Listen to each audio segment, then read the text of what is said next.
This president has also issued a series of illegal and unconstitutional executive orders directed highly political and targeted investigations against law firms and individuals. Tens of thousands of public servants at the Department of Justice and its bureaus have historically worked very hard and continue to work hard to protect public safety and uphold the rule of law in our country.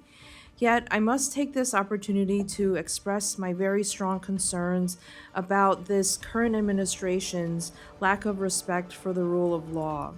Over the past 5 months, we have seen numerous examples of this administration outright breaking the law.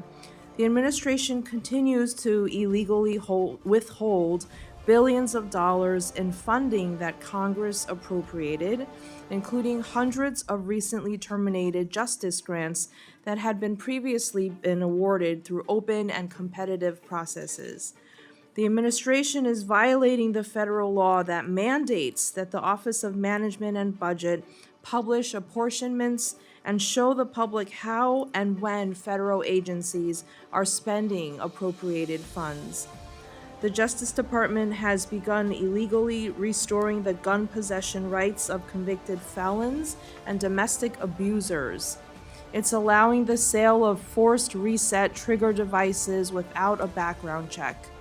These are devices that effectively convert regular firearms into machine guns, which I fear will only make mass shootings in the United States more numerous and deadly. More than 1,500 individuals involved in the January 6th attack on the Capitol were pardoned or granted commutations of sentences.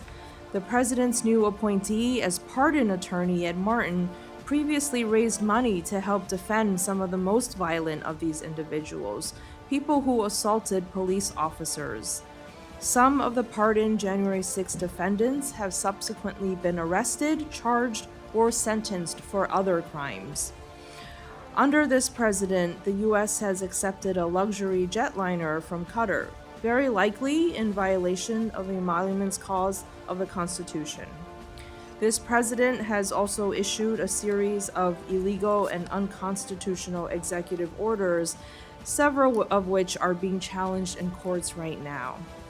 Presidential actions in recent months have also directed highly political and targeted investigations against law firms and individuals, including Miles Taylor, a former staffer for the House Appropriation Committee's Republican majority.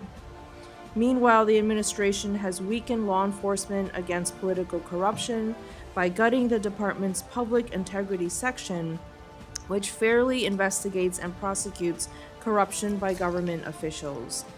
It has dismantled Task Force Kleptocapture, which was started after Russia's 2022 invasion of Ukraine, to enforce sanctions and target oligarchs close to the Kremlin.